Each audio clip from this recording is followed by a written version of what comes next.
So MGM interfered with every project he had. He went completely bankrupt. His wife divorced him, and he became an extreme alcoholic. So MGM terminated his contract. 1932 to 1934 is the lowest point of Buster Keaton's life. Things got so bad for Buster with the drinking, they eventually put him in a sanitarium, like an insane asylum.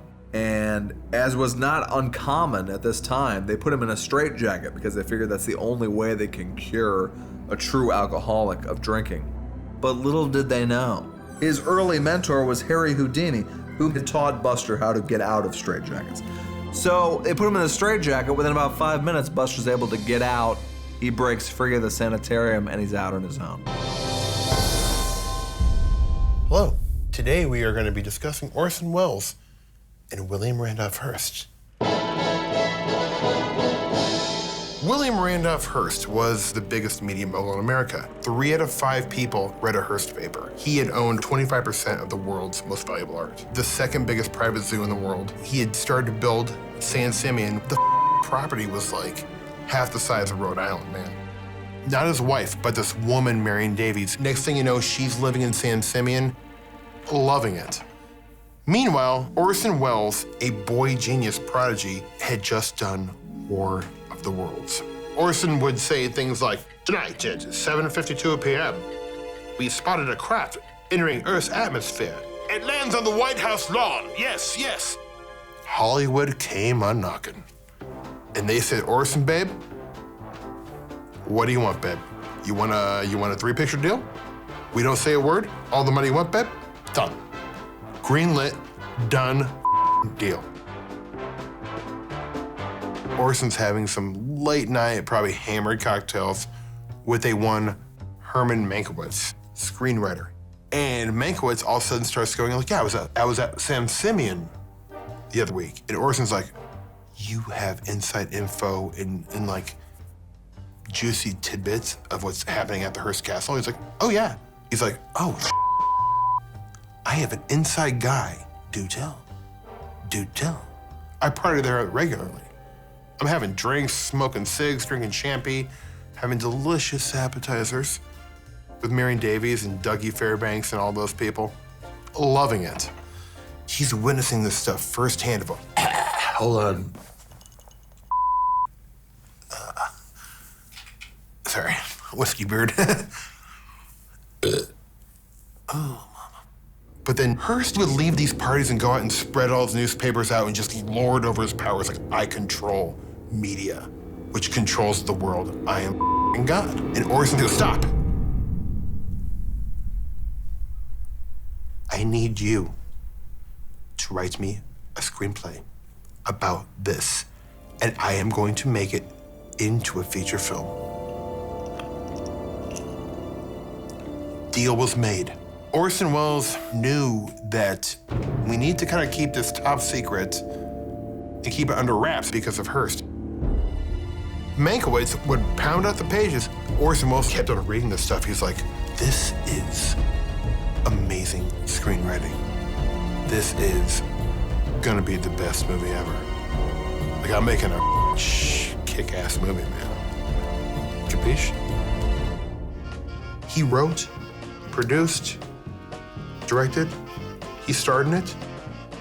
When the movie was complete, the most powerful gossip columnist at the time, she said to Hearst, "They made Marion Davies look like a complete floozy, horrible person."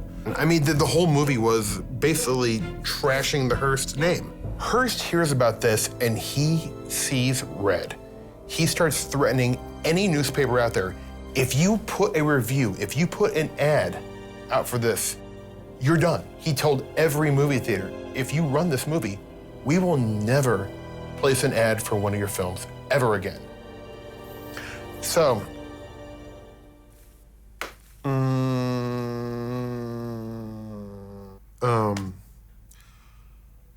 what was I talking about? Citizen Kane? That was very general. So, RKO called Orson Welles at 2 in the morning and said, "Orson, no one is going to show your film."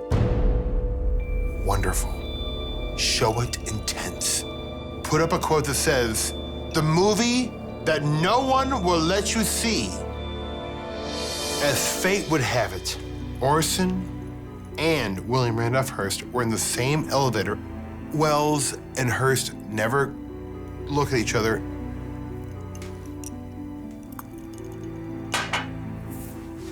Orson says, "So, Mr. Hearst, did you see my film?" And he said, "No, and I never will." And he said, "Kane would have seen it.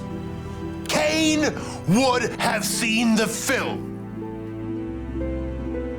It got nominated for 9 Academy Awards. They won 1 Oscar for Best Screenplay. William Randolph Hearst hated, loathed, and wanted to crush the movie. But that's where his legacy is remembered, as Kane is a great movie, dude. It is haunting, and there's nothing like that movie at all. There's nothing will ever be like the movie. There's such a wonderful thing. I love it. And he also did the voice in the Transformers movie.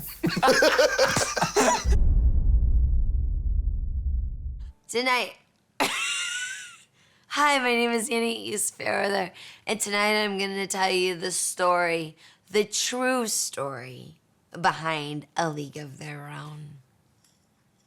Cheers. Cheers. We start a story with Marge and Helen Callahan, 2 sisters growing up in Vancouver, Canada. These 2 women are natural athletes. They're so f***ing sick and tight, and they're like, yeah, we joined a fast-pitch softball league together. Okay, so now we're gonna fast forward a little bit to 1942. We're in the midst of World War II, and the draft is going on full force. Now this guy, the commissioner of the MLB, Kennesaw Mountain Landis. Ugh, I hate saying that name. He's like, I'm the numero uno commissioner of Major League and Minor League Baseball. And while I'm calling the shots, everyone's being drafted into World War II. So he's like, okay, I'm gonna put my big boy pants on, I'm gonna figure this out. He calls Philip K. Wrigley. Philip K. Wrigley is like, chomp chomp, hello. And Kennesaw Mountain Landis is like, oh my man, 3,000 minor league players, major league players are gone to war. So Philip K. Wrigley is like, okay, I've got an idea for you. We are gonna capitalize on the popularity of women's softball. Badass women. And it's like the 40s, right? That's a crazy time to do this. So Philip K. Wrigley and his buddy Ken Sells go out scouting all throughout the Midwest. Lo and behold, who do they run into but Helen and Marge Callahan? What are they doing there? They are playing fast pitch softball. And Helen and Marge are like, we're dominating this field. Philip and Ken run out to this. They run out to the field and they're like, you, the both of you, we need you both.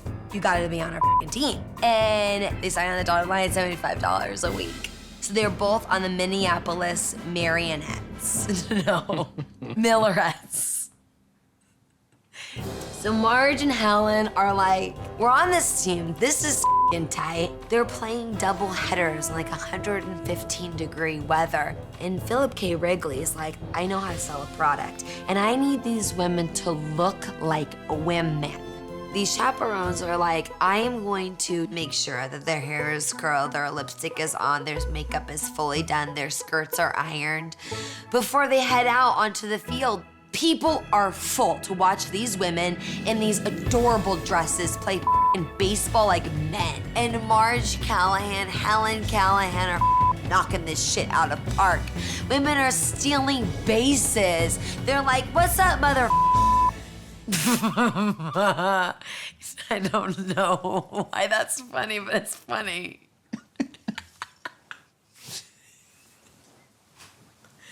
Now, Philip K. Wrigley looks at this and he's like, these aren't women playing baseball.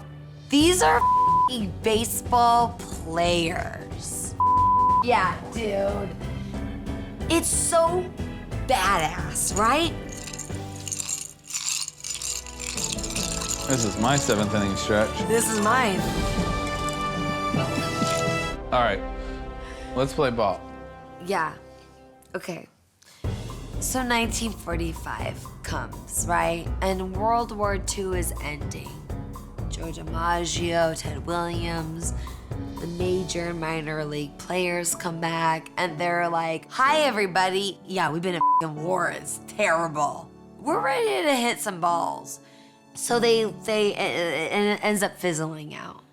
30 years passes, and this story is forgotten until 1985. There was a reunion. Helen delays. This is harder now than it was earlier. But you're still doing it. Kelly Candelay, Helen's oldest son, was like, "I'm gonna f***ing record this shit." He whips out his camcorder, and all these old ladies are f***ing playing ball like they did back in the f***ing 40s. Kelly Candelay creates a League of Their Own documentary. It's a huge f***ing deal. And Penny Marshall sees this documentary. She's like, "What the f***? I didn't know this shit existed in history. Oh, maybe I should make a movie about this story because it's important for women of all ages." And if it wasn't for a League of Their Own, nobody would have ever known that women can throw a ball like the f***ing men. What you got? I got a couple slushies. Ready? Lemons up. Hear that call. Ah! God, that smashed in my mouth. It tasted good. Hello, I'm Drew Drogi.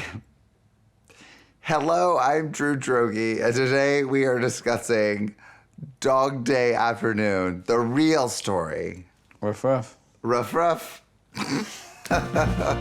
It's 1971, and there's this guy named John Wadowitz. He's a man about town. He's like, "I'm the shit." He's at the Feast of San Gennaro in Little Italy, and he meets this person named Elizabeth, and they're like, hey, wow. And they're like, "Hey, we're at the Feast of San Gennaro in Little Italy. Let's have cannoli and ziti and let's live life." So John and Elizabeth are in love with each other, but Elizabeth says, "I'm actually a trans woman." And John is like, "I'm cool with that. That's wonderful. That makes sense." So they got married in an unofficial ceremony in the village. They're like, "I'm in love with you. Oh my God, I'm in love with you." And Elizabeth is like, "I need sexual reassignment surgery. This costs $3,000. And John says, "We don't have $3,000. In 2019, this drink costs $3,000. Yeah, let's drink it. Cheers." So Elizabeth slips into a deep depression, and she goes into a mental hospital, and she's removed from John, and he misses her, and he says, I want my wife. I want love my life. I'm gonna give her a sexual reassignment surgery. I'm gonna get that money for her. I'm gonna rob a bank. I'm robbing a bank.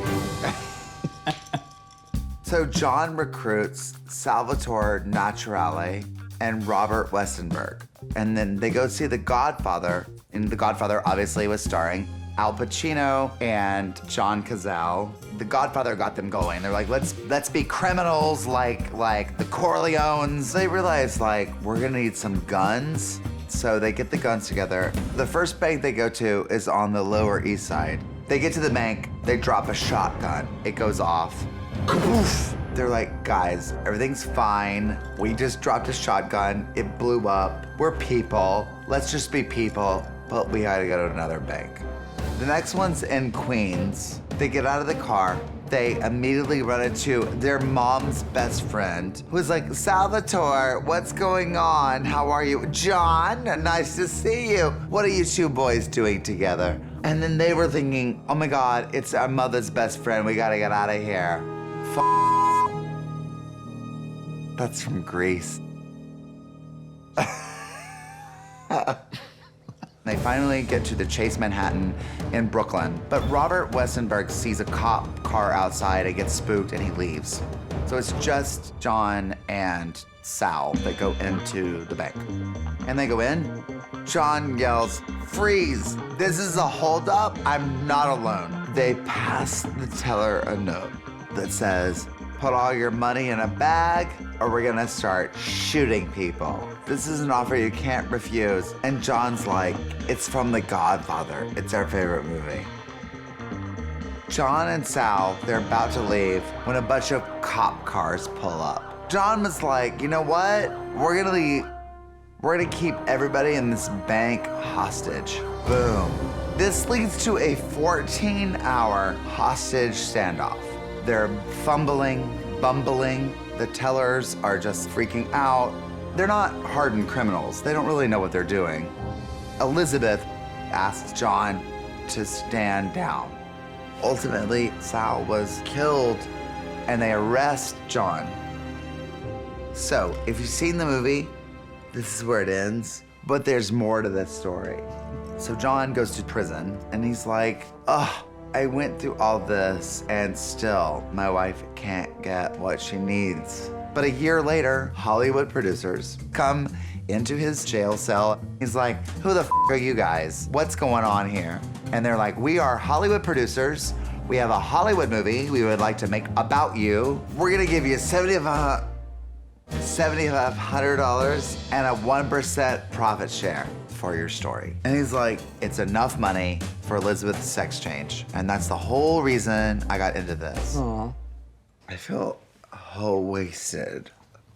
Anyway, in 1975, Sidney Lumet directs Dog Day Afternoon. It makes $46 million.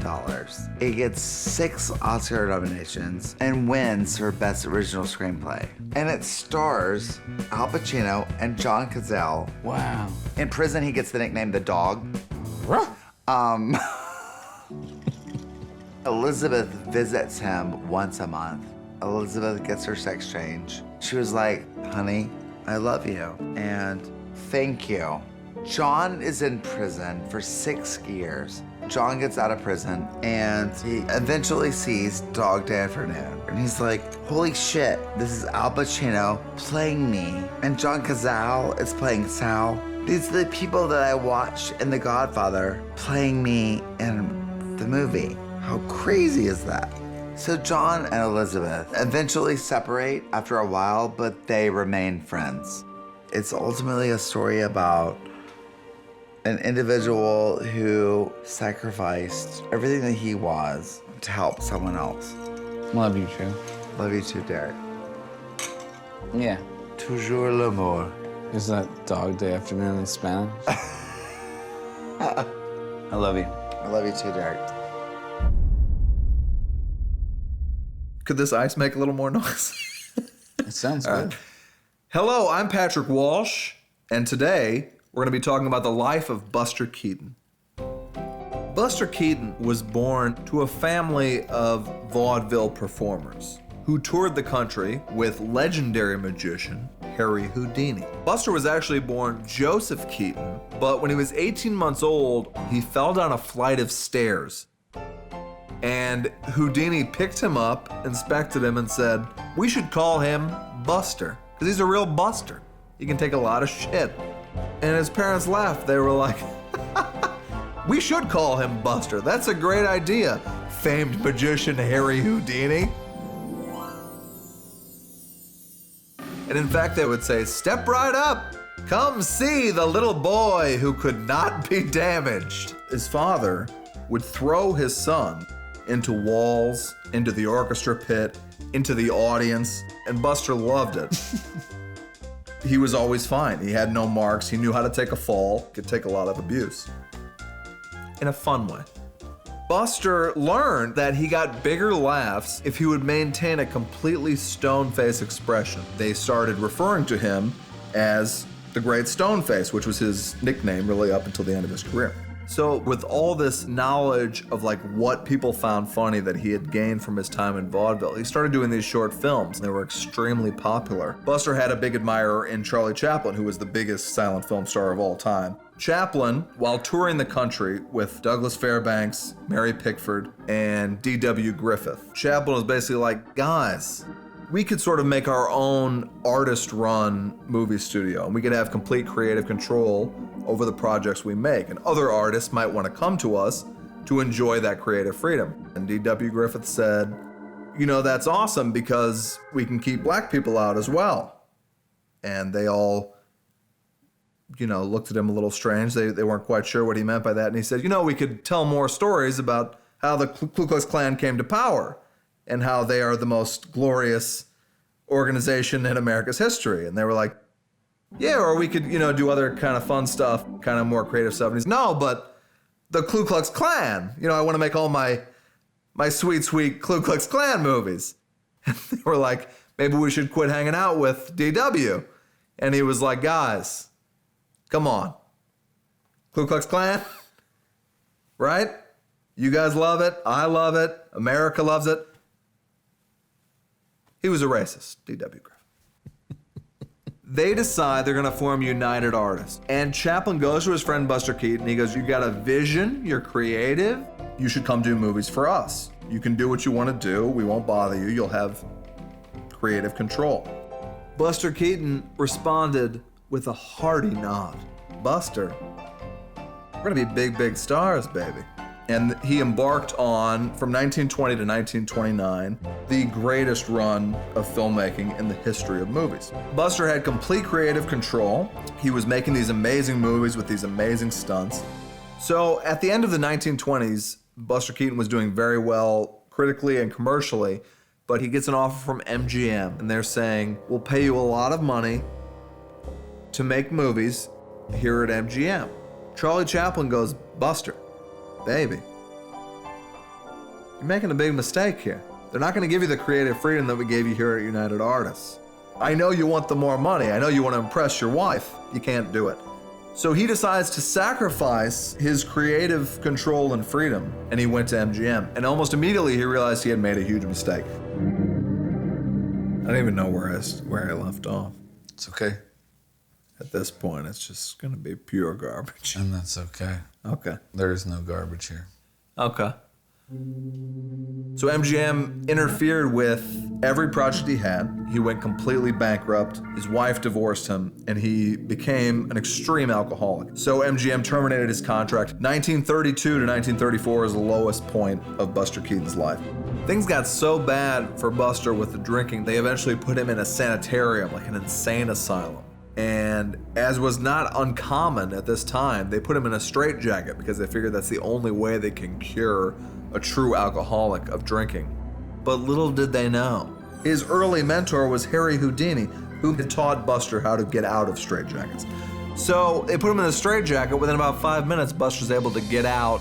He breaks free of the sanitarium and he's out on his own. Eventually he learned if he wanted to cure himself of drinking, he was gonna have to do it by himself. What he decides to do is to go to a small house with nothing in it and just sit in a chair, clenching onto the arms of the chair and biting on his tongue, and went through all the withdrawal symptoms you do. You know, he's having hallucinations, saying, come on, Buster, like you can get through this, you can beat this.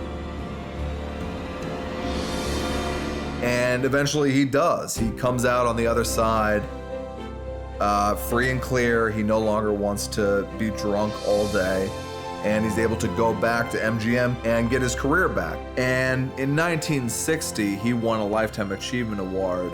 Buster was like, look, I know people think that my life was probably pretty shitty. The fact of the matter is, my life was great. I got way more things than I ever expected to get. My life was way better than I ever expected it to be. So when things got kind of shitty, I was kind of like, all right, I expect there to be a balance of good and shit. And you gotta treat both like, okay, all right. Take the good with the bad. You take the good, you take the bad, you take them both. And there you have the facts of life. He was a big Charlotte McRae fan.